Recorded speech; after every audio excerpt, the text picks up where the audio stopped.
आज हम अमेरिका और वेनेजुएला के बीच बढ़ते तनाव को गहराई से समझने वाले हैं।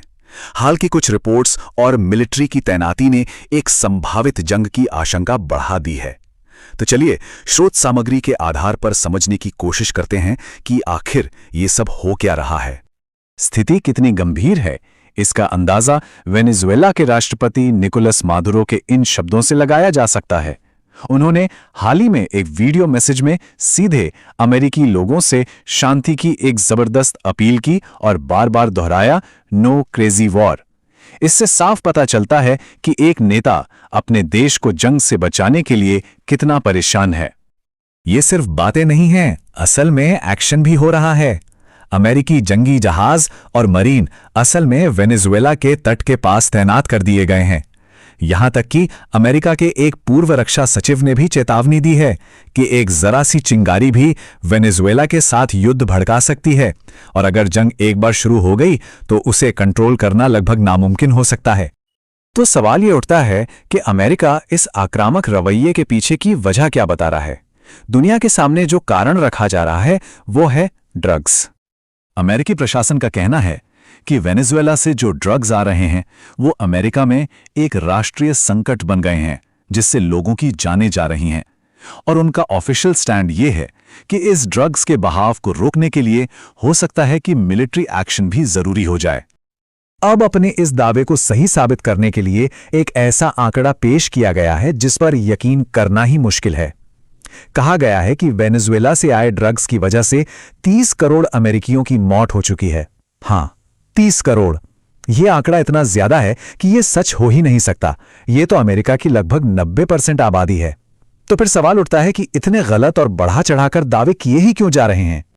तो ये जो आंकड़ा है ये इतना अजीब है कि सोचना पड़ता है, क्या इस ऑफिशियल कहानी के पीछे कोई और ही खेल चल रहा है? चलिए स्रोत सामग्री की पड़ताल करके थोड़ा और गहराई में जाते हैं। तो जब हम स्रोत सामग्री को देखते हैं तो ये जो ड्रग्स वाली कहानी है ये थोड़ी कमजोर लगने लगती है। स्रोत का विश्लेषण यही बताता है कि इस बात पर शक है कि ये पूरा मामला वाकई ड्रग्स का है भी या नहीं। अब यहां पर एक सीधा सीधा विरोधाभास देखिए। एक तरफ अमेरिकी सरकार है जो वेनेजुएला पर उंगली उठा रही है, लेकिन दूसरी तरफ स्रोत के मुताबिक वो न्यूज चैनल भी जो आमतौर पर सरकार का समर्थन करते हैं वो भी कह रहे हैं कि ये दावा सरासर गलत है। हकीकत यह है कि स्रोत के मुताबिक जिस ड्रग की सबसे ज्यादा बात हो रही है वो असल में चीन में बनता है और मेक्सिको के रास्ते अमेरिका में आता है। तो सोचने वाली बात यह है कि अगर ड्रग्स चीन और मेक्सिको से आ रहा है तो सारा मिलिट्री प्रेशर वेनेजुएला पर क्यों है? तो अगर ड्रग्स वाली कहानी में दम नहीं लग रहा तो फिर असली वजह क्या हो सकती है? स्रोत का विश्लेषण एक दूसरी बहुत बड़ी वजह की तरफ इशारा करता है और वो है तेल। इस बात को समझने के लिए यह जानना बहुत जरूरी है कि वेनेजुएला के पास दुनिया का सबसे बड़ा, मैं फिर से कह रहा हूं, सबसे बड़ा तेल का भंडार है, सऊदी अरब से भी ज्यादा। और स्रोत का तर्क यही है कि तेल का ये जो अथाह भंडार है यही शायद अमेरिकी दिलचस्पी की असली वजह है। तो स्रोत की थियरी यह है कि अमेरिका का असली मकसद वेनेजुएला के तेल के भंडारों पर किसी तरह कंट्रोल करना है। इसके पीछे का लक्ष्य क्या हो सकता है? अमेरिकी कंपनियों को फायदा पहुंचाना और दुनिया भर में तेल की कमी के बीच इस बड़े संसाधन पर कब्जा करना। अब यह कैसे होगा?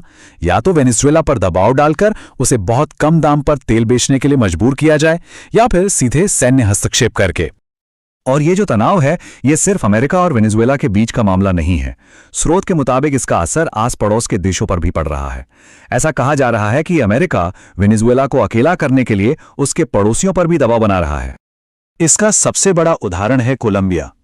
कहा जाता है कि अमेरिका ने कोलंबिया से कहा कि अगर वेनेजुएला पर हमला होता है तो वो उसमें मदद करे, लेकिन कोलंबिया के राष्ट्रपति ने इससे साफ इनकार कर दिया और इसके बाद जो हुआ वो काफी तनावपूर्ण था।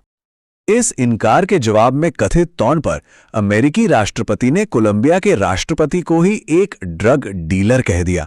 अब सोचिए, एक देश का राष्ट्रपति दूसरे देश के राष्ट्रपति पर ऐसा इल्जाम लगा रहा है, ये बहुत बड़ी बात है और इससे पता चलता है कि दबाव कितना ज्यादा है। और ये सिर्फ शब्दों तक ही सीमित नहीं रहा, एक्शन भी लिया गया। इस इनकार के फौरन बाद अमेरिका ने कोलंबिया के राष्ट्रपति पर कड़े प्रतिबंध लगा दिए। स्रोत इसे एक तरह की चेतावनी के तौर पर देखता है कि जो कोई भी अमेरिकी विदेश नीति के हिसाब से नहीं चलेगा, उसका यही हश्र होगा। तो मान लीजिए कि ये हालात बिगड़ते हैं और जंग की नौबत आ जाती है, तो फिर ये जंग कैसी होगी? सच तो ये है कि ताकत का पलड़ा एक तरफ बहुत बहुत भारी है। स्रोत का आकलन ये है कि अगर कोई मिलिट्री टकराव हुआ तो वो एक स्क्वैश मैच जैसा होगा, मतलब पूरी तरह से एक तरफा मुकाबला। सैन्य ताकत के मामले में अमेरिका और वेनेजुएला में जमीन आसमान का फर्क है। स्रोत यह भी कहता है कि यह स्थिति अमेरिकी सैन्य हस्तक्षेप के पुराने पैटर्न से काफी मिलती जुलती है। तो अंत में सवाल यही है, बढ़ते सैन्य दबाव और क्षेत्रीय तनाव के बीच वेनेजुएला का अगला कदम क्या होगा? क्या डिप्लोमेसी यानी कूटनीति के लिए अब भी कोई रास्ता बचा है, या टकराव होकर ही रहेगा? ये एक ऐसी सिचुएशन है जिस पर पूरी दुनिया की नजरें टिकी हुई हैं।